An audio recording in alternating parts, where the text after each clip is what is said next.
Hi, welcome to the Council of Moms. I'm Lisa Valentine Clark. The Council of Moms is where we come together to really work it out. What works, what doesn't work, and why we need to keep a sense of humor as moms. I also like to say, Council of Moms, nobody gets it like we get it. Mm-hmm. Also, Council of Moms, where you can answer honestly when someone asks, so how you doing? Right. Yes. It always depends, too, on how they ask you, right? Like, how you doing? Or, how are you doing?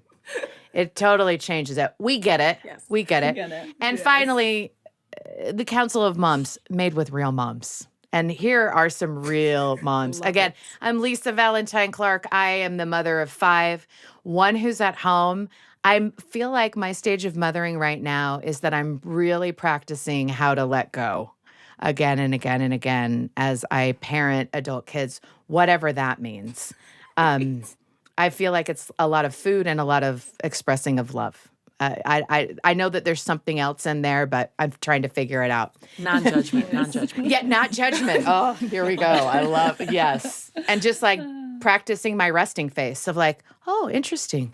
Tell me more. Instead of, what? Also here today, we have some other moms, and I'll let them introduce themselves.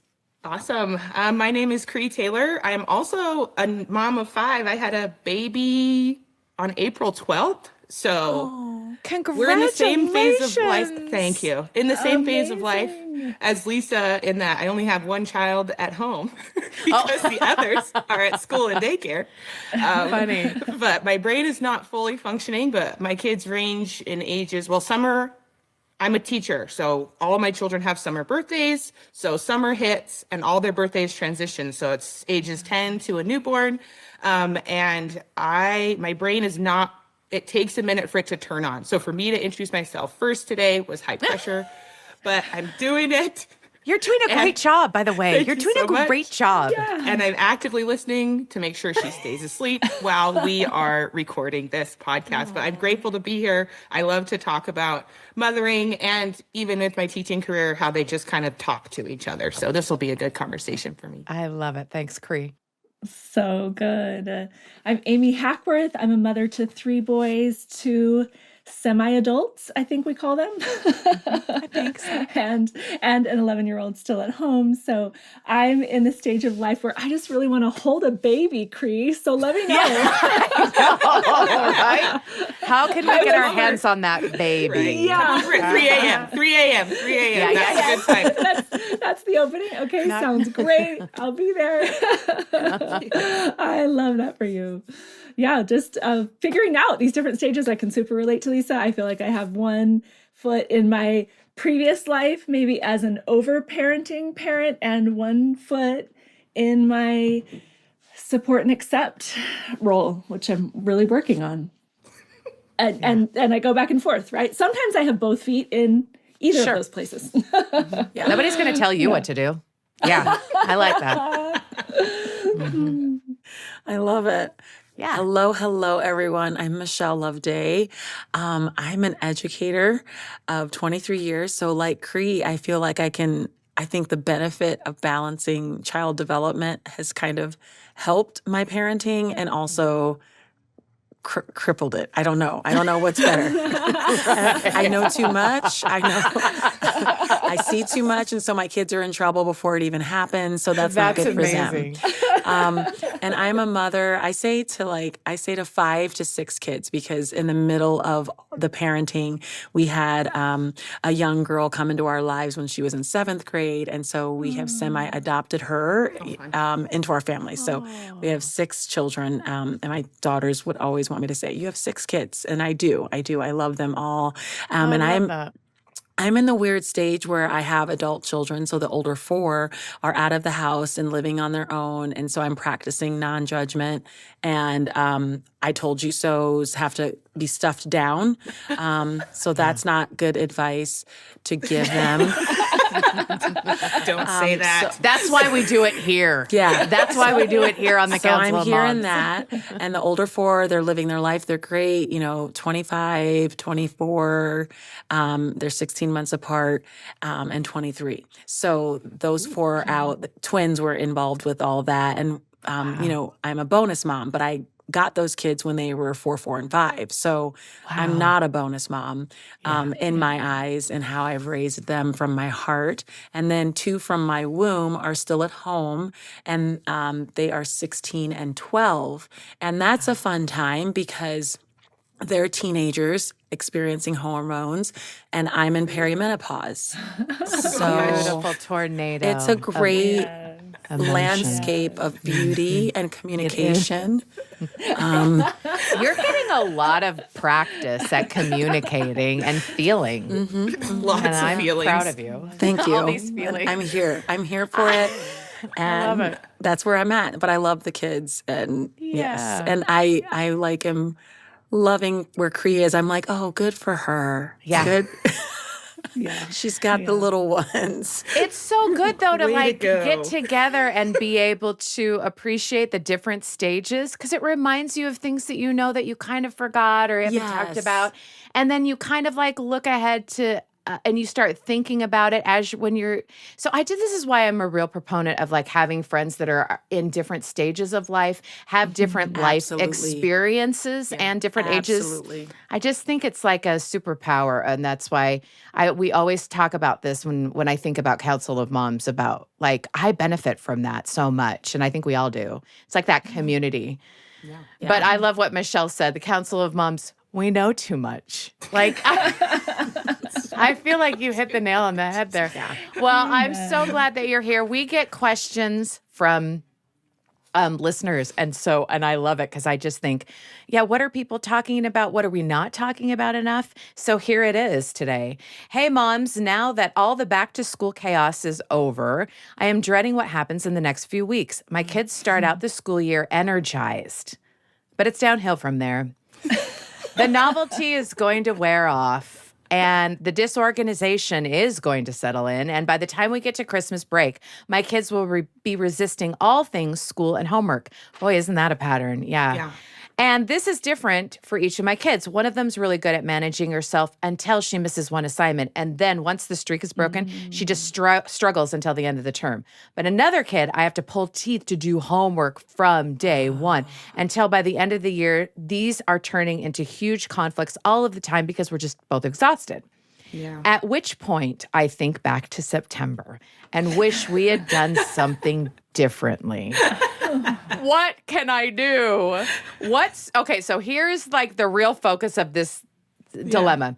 What strategies have worked for you short-term or long-term to keep that blank slate school year feeling for as long as possible? Oh, yeah. The honeymoon stage is beautiful in all its aspects. Everyone's out of the house. You can clean and keep it clean. The food stays in the fridge. Everyone's excited to see friends again. And then they realize that they have to do the work or keep doing the work or not feel overwhelmed. I like how she said everyone's fine until the one assignment's not done. And then she kind of doesn't like that fear of failure. So she freezes. And for me as a parent, I think every day my kids have homework, and I just stay in that routine. And if they don't have homework from their teachers, or now they're in junior high and high school, and so they did it in TA class, so they say, that they completed it. And if that's the case, then okay, well, go check through your Canvas to make sure everything's submitted and turned in. And let's just take 10, 15 minutes. Everyone's doing homework. That gives me a chance to read and go through things that I need to do. But we have homework every day, just to kind of make it like we're preparing for the next day. And I know my daughter, she's big into YouTube, and she's always talking about the Sunday reset. So I'm like, let's do a reset. So we're prepared so that I don't have to have a problem. So that's one thing I would say. So for me, I was just curious at how old these kids were. So I mentioned I was an educator. I teach in higher education. So I get 17 to 22-year-olds. So the advice I would give for that kind of teenager age would be different than my own kids' age when they're in elementary school. Point. So part of it is like with my younger kids, if I'm thinking of how do I keep them engaged in learning, the first thing I tell my 10-year-old when she comes home and she's like, oh, I hate what we're studying. This is the most boring thing ever. I'm like, you need to be able to learn when it's boring. Like, your teachers are aware that not every kid loves every topic. So the challenge for you right now is to learn in the boring and then know that the next unit maybe you'll really love. I think maybe that advice is universal for both. Yeah. But the other thing I think of as a mom is my kids right now just love facts. Like, because they don't care why the thing is the thing. They're just learning that the thing exists. So my 7-year-old, he was like, Mom, did you know that zebras have unique stripes and the baby zebra knows the mom's stripes? And I'm like, wow, son, that's fascinating. And then I think of my 17-year-old students and they'd be like, why should I care? They want to know why it matters that the zebra has different colors, stripes. Yeah. And so in that scenario, I think as a mom, and I'm trying to, like, I mother a little bit in the classroom to say, okay, you tell me, why is this important? What implications does this have for human relationships? Yeah. How does this connect to the other classes that you're learning? Now, I'm not going to ask my 7-year-old that. I'm just going to go, wow, what other cool animal facts do you know? And sometimes that is helpful to make sure that as a mom, I'm checking in with their learning and seeing if the things are being applied or understood for those different age groups. Oh, I love that. Because I do think that age does kind of matter. And when I think back to this pattern, I think, oh, I relate to that. And I used to be a school teacher as well. And you can tell people are excited and you've got your new school supplies. I think school supplies go a long way in getting, and it's like sort of that pageantry of, this is a new and a fun thing and learning is so great and it's idealized. And then, yeah, you get into the sort of mundane of the everyday and you're like, oh, this is hard. And my pencils are dull and my notebooks are written in and my spirit is dull. And sometimes I think you can fall back into that routine, which is great of like, my kids are going to die because I sing this now. And it's like they get chills down their spine. But I used to be like, Trauma response. 7 to 9 is homework time. 7 to 9 is homework time. Like when they were in, Love it. when they were like in junior high, I was like, if we just know we've got like 2 hours, like it's not going to take the whole 2 hours, but like that's what we do. You come home from school, you get a snack, you reset, you play, you do something creative or whatever. Like, and we have dinner and we talk together as a family, and then you got some stuff to do, so just do it. Yeah, it's and let's habits. not like think it. And I found that it was better to do it instead of like right after school. But that was just for my kids. Like I shifted it around, but I'd be like 7 to 9, and I was. My kids are like, It's catchy. It's very catchy. Yes. It's very catchy. I was trying to be like do like a little jingle, like a commercial. It worked. It worked in September and October, maybe November. In March, it was like, no, stop. And it was like, okay, I'll do the homework if you don't sing the song. There and you go. But the habit was established. Thank you. So I really am a big proponent of habit, and also like that life lesson of like, oh, we do things that we don't feel like doing because they're the right thing to do. And it's a gift for our future self. I love all this so much. And I guess I will chime in with the, the like hope for the parents of the neurodivergent kids, maybe, Yes. or the kids who are not going to stick to the habit, or are going to. Of course, every kid's going to fight against the habit. So maybe that's not. Yeah. Maybe I'm chiming in for the neurodivergent moms. Maybe that's what I'm doing here. Yeah. Everybody. I think there are times when we also have to weigh the value of the homework with the value of our relationship. And I also have a background in education. I'm not here to diss the teachers or education. No way. I mean, of such a course. great and important system. But I think, too, we sometimes have to think, like, is finishing this report, does it come at the cost of our relationship? Does it come at the cost of some other opportunity that is better for my child's mental health or for their overall development, those kinds of things. This is uncomfortable territory for me to talk about. I'm getting a little pit in my stomach as I'm saying these things. But I think it's important to recognize that. For a long time, I just thought that is our path to success, kids, is if all your checks are there in Canvas. You know, if we've got everything done in Canvas, then you are on the road to success and you will be a happy, healthy adult. That's not always the case for certain kids. And so I'm not advocating giving up on homework, certainly, but I think it's important too to remember that school is not built for all kids. And some of the things that our kids are asked to do are not going to be a good fit for them. And we get to figure out as parents, does that mean chatting with the teacher, advocating for what they need? Does that mean working with our student to do something else that meets those learning goals? Like I loved what you were talking about, Cree, you know, certain kids in certain developmental stages need different things to light them up. And so flexibility, I think, is always important.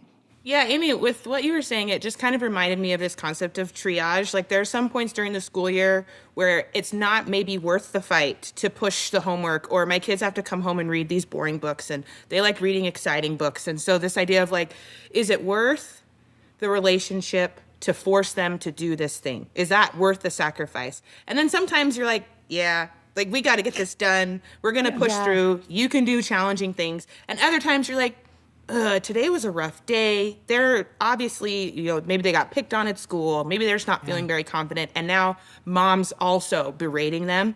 So I think part of the solution here is knowing how to triage when you push it, when you don't, understanding when you make a mistake and being willing to apologize. The other thing I think about is just giving so much grace to those teachers. Like they know, they're professionals. They know those really difficult times of the year where the students just maybe aren't connecting. And you know they're thinking about it, right? 150 kids they have to teach. How do I make this more exciting? How do I make this more engaging? So I think if we can trust that teachers are doing their best, then at home we can go, you know what? If they don't do this one thing, I think it'll be okay because we're working on this as a partnership. And maybe that's helpful, especially for the more challenging times of the year. Oh, yeah, I appreciate that balance. And helping too kids find their footing, you know, as like you said earlier, Cree, what are their ages and stages of life? Like by the time my kids were in high school, they didn't want to hear from me every day. And that was not helpful for either their productivity or our relationship. And so we had to balance that out. Does that look like a once a week check-in where we really do a deep dive and then they talk about what needs to be done? And maybe there's some boundaries around that. Oh, you know, if these things aren't turned in by this date, then, you know, then there's a consequence that we agree on and you know ahead of time this is coming. I think taking all the guesswork out of that can be so helpful as a parent and just finding that balance of, you know, you're slowly having to hand over this responsibility to your kids, you know, and then letting them falter and flail at it if that's where they are, you know? Yeah. And it's a good balance. I mean, you can always like, oh, Mom, I want to go to so-and-so's house. And it's like, well, did you get all your work done? And for me in my house, it's not about chores. It's what do you have finished that won't come to bite you, you know, the next day at school or anything like that. Did you get everything finished? I think schools and teachers are more aware now that on that Haggerty scale, homework is like a small blip of things. And so they're really giving it and assigning it more. So a lot of it had to have been done in class. And so going to back to school night is so important so you can understand what the teacher's expectations are, so you can follow up at home and you have that ammo, so to speak, in your back pocket of, remember I talked to your teacher, I was there, and she said that, you know, the only reason why you have homework is because, you know, you were farting around in class, so this is on you. And you can kind of I didn't know anyone else said farting around. I say that too. I didn't know that was like a thing people say. That's an official phrase in the Council of phrase. Moms, actually. Yeah. This is like It's a thing. scientific term. Yeah. Because It's in the nothing official else glossary. describes it better than that. Yeah. It lets them know that you're serious, but you're not going to swear. Yeah. And everybody does it. Yes. Everybody does it. So That's very true. there's that. That's like, exactly it. And you just have to hold them to it. And, you know, I have a kid, my 16-year-old is very like, well, school is not even in the construct of the blah, blah, blah, and how we used do to you go, have? blah, I blah, have. blah. I have a kid like And I'm that. like- That I'm like. Are we going to like argue the finer points of the educational system, or are you And I just going to said, do the one "Just do it." assignment? And I said, sweetie, I'm in the system. I get it. Like, Right. don't even try to tell me. I know things I are am the broken. system. Like, I am the system, and I get it. I know. But can you just hoop jump this one time? Yeah. Or or fine. And I think too, just I've gotten over like, well, what you put in is what you get out. So if you want to get into this college, you said you want to get into engineering. I don't know Yeah. what acceptance rate you have. So that's on you. And I think, Amy, you said it best. It's just holding them to the responsibility. I think we're in the age of just like, okay, yes, grades are important, but that all A's and that success looks different.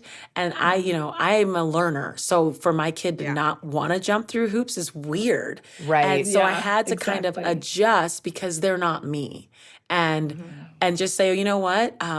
This is the kid that literally said to me, Mom, C's get degrees. And so, okay, if you're willing to do that, but no, also, I have 6 of you. I'm not paying for any of your education. So I hope that degree can also get you a scholarship or you can work to get into school or whatever your future looks like. And just having an open conversation and reminding yourself what is easy to them might be hard for you or vice versa, and just really understanding the expectations of the teacher, the deadlines. Like, I have a procrastinator, and she knew that like everything could be due May 30th up till from January. And she was happy to put it off. I That would have is died. my kid. It's insane. I would have had an ulcer. I really would have. I would not. And she's like, I've got no till worries, May. Mom. Yeah. And I'm like, Yeah. Yeah. And so I had to like the first, 7th, 8th grade I had to watch. And then I'm like, okay, you know what? I already got the degree. I got 2, 3 degrees. So do you, boo. Like I can't. Good luck.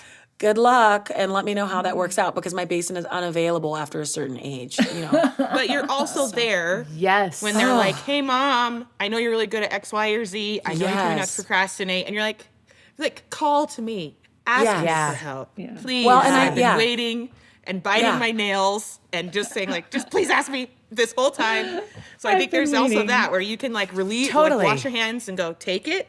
And then when they're ready to ask, You're it feels back. good. You're like, Yes. I'm back. What can Yeah. I I do? Also, not I'm never gonna midnight leave ask it. maybe, but yeah. Yeah. But I'm here to help you. If you ask, I'm here. But I'm not going to push and push and push and push. Yes. I thought I was such an asset to my kids because I was a high school English teacher. And I was like, this is so great. I can help them edit their essays. I can help them write their papers, come up with great ideas. And I had no idea it was a liability. I know, right? Because You know I too didn't know, much. like, it's like I was trying to sell myself to that my kids. I'm like, I have a degree in this. I actually really like don't writing a 5-paragraph essay. nothing. Like, this is how my brain works. Like, I love it. Yeah. And it's like, cool story, bro. Like, But they I look could to my not mom care now. less. But now, because my mom does, like they'll call you, Mom, check this resume. I wrote Yeah. this email, so it Yeah. comes back around that they Just know not in you're the good school at it. system. Just not when they're doing it. They don't need you. They don't need And you then that So way. fascinating. We gotta circle back to this mom having compassion for herself. That's the Yes. drama always beat, right? Of course, by December, everyone's tired. Yes. Yeah. We love the idea that we have that same enthusiasm in in December that we had in September, but that's just probably not very realistic. It's like it's one of those fantasies that comes back to haunt us, and it's probably not True, serving yeah. us to hope that things could be the same then. Like, yes, let's establish the habit. Yes, let's start off on the right foot as best we can. And if we're burned out and our kids are in December, that makes a lot of sense. Yeah. No wonder we're feeling a little tired. It seemed like in the question, this mom was like, there has to be a way to maintain enthusiasm for 9 months of the school year. And I Yeah, think the answer that's is like, the question. Is that in there? And it's like, there's Yeah, no it's way. what strategies have worked for short term or long term to keep that blank slate school year feeling for as long as possible. It's Right. like, well, I maybe don't know, give man. up. I think Love the Council of Moms. Yeah. you can. Love you. But each part, It's not each you, it's quarter- them. and each quarter is going to feel different. So Yeah. you have to like hold Yeah. on to, okay, we made it through Christmas. What is that going to look like in school? We've got to be in. We're going to have indoor recess time.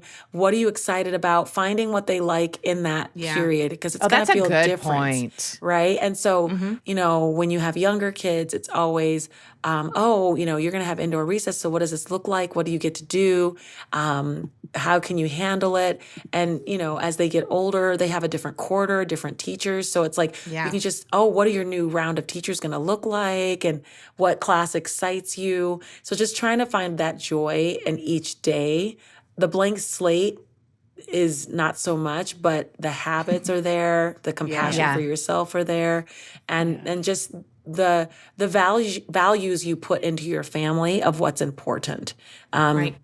And I think that looks different for every family, too. But in this family, we're going to value reading aloud. And so we all get into my bedroom, whether it's through YouTube or we're going to be reading. And so, if you want to be doing your homework while we're doing that together, at all ages, that's going to be important for you to do that. So the blank slate, not so much. So sorry. But you bring up a good point though about like the terms, and a conversation that I would have, especially like with older kids, like junior high and high school and even college, to be honest, is okay. So Christmas break is coming up, or winter break, or spring break, or whatever. You don't, or fall break, at all of these different areas. Yes. We don't want to be.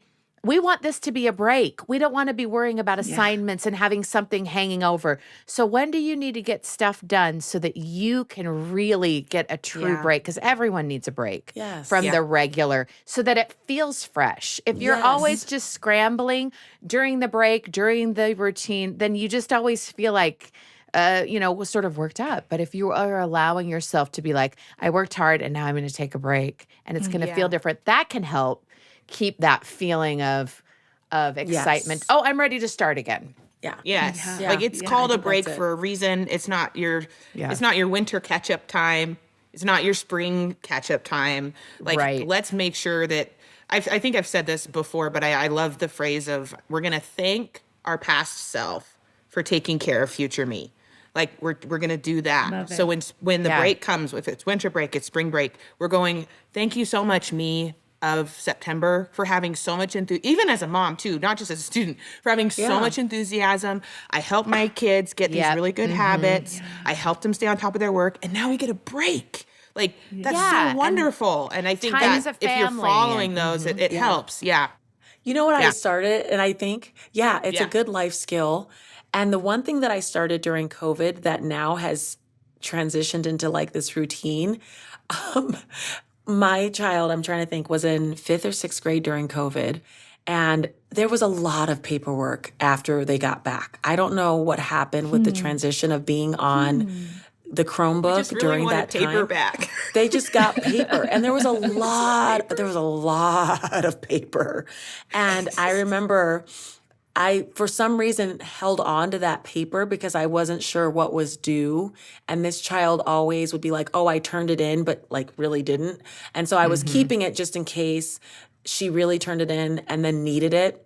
And I held on to this paper. So at the end of the year, we were at a friend's house around their campfire. And I was like, hey, E, do you want to burn this paper? And she's like, yes. And I'm like, let's burn school. And like we put all the paper in the campfire. We cheered. And like my one kid's friend was like, I want to burn something. And it kind of turned into some questionable behavior. But Listen, whatever it takes, it's fine. but we But the burned it. joy. But my 4th grader remembers that. And to this day, they are 7th and 10th grade. Up in my cupboard, I have their folders of papers from AP World History to math. And my daughter, each quarter, put that in there, we're going to burn it. So at the end of the year, we have this new tradition where we're just going to burn it at the end of this year. So finding something new that could help that mom, like if you get this what done. strategies do you have? I'll Well, hold have you on to considered burn. arsoning? Yes. I'm All just the campfire like, it's safety just, rules. It's camp, what is it? Campfire safety. Leave it behind, have some, but it's great. And then we had s'mores and we celebrated the end of a successful school year. So you're creating like new traditions and like new like real. rituals just to Yes. say, this is just how we're going to live our life. And I love that. yeah. And just to let them know we held on to it, but you can let it go. And, some things stuck and some things didn't. But this is your job as a student. I had to go to work each day when it was hard. You have to do work when it's hard. And let's burn it celebrate at the end in a safe way. I wanted to share really quick, if I can, just like with my littles, what I try to do every day. Please. And I'm exhausted, but I use the car time. Like the car, I use it so much with them. So I pick up 2 of them from the elementary school, and then I pick up 2 of them from the daycare, and then we have about a 20-minute drive home. So it's always like, I call them by name, tell me about your day. And my son's always like, it was the worst day ever. Every day is the worst day. Every And it's, day. well, what happened? As I was leaving, I tripped. And I'm like, oh boy. But we ask, it's every day, tell me about your day. What did you learn? My 2-year-old from the daycare, what did you do today? Oh, I sang songs. I played trucks with my friends. But in my home, our emphasis is, what are you learning? It's not necessarily like, did you get this great grade? Did you not do very well on your spelling test? We just emphasize, like, what are you learning? And so when they come home with something and they have their folder and they're really excited to share it with me, I will say, I want to look at this with you. Let's look at it. Right after dinner, I'll sit on the couch. Maybe we're feeding baby sister, and we're flipping through, and they're telling me about what they learned. And the littles love it. They love to be like, Mom, I wrote this sentence at the beginning, and then I changed it. Isn't this so funny what I drew? So like taking those little moments, and it doesn't happen every day, but every once in a while I'm like, okay, what do you got? They bring home a big folder, and with the littles, letting them share with you what they're learning, sitting down and really looking at, okay, my son here, I got it right here. He drew this tiger. Oh, and he was so so cute. pumped. I love the head. He's a So kindergartner. cute. He was so pumped. He's like, and I did my stripes differently than my teacher did. And I'm like, that's so great. Yeah, you Tell did. me about these stripes. Tell me about them, right? Well, she did hers yellow. So I think with those littles, I mean, we were talking a lot about those older kids, Yeah. but I think with those littles, they just want to tell somebody what they're learning, and they want you to be excited, and they want they want it to feel like they're teaching, like, Mom didn't know. But then I told her this fact about jellyfish, right? So I really, and it's really that's so joyful, great. and it just gives you a moment. So I think if the kids, with this mom or with any mom, if the kids are little, sometimes the learning enthusiasm is sitting with them and they're learning, letting them teach you something, even if you already knew it, letting them teach it to you, and it seriously takes maybe 5 minutes, because then they're bored and they want to go play and do something else. But I found that that's really quality helped my younger time. kids with their learning. Yeah. And it helps them like feel that feeling, that blank slate feeling. This has been such a great discussion. And I really appreciate all of that this conversation has sparked. So thank you so much, for being here. Cree, Michelle, Amy, thank you so much for your time. The Council of Moms is a production of BYU Radio. And please send this episode of Council of Moms.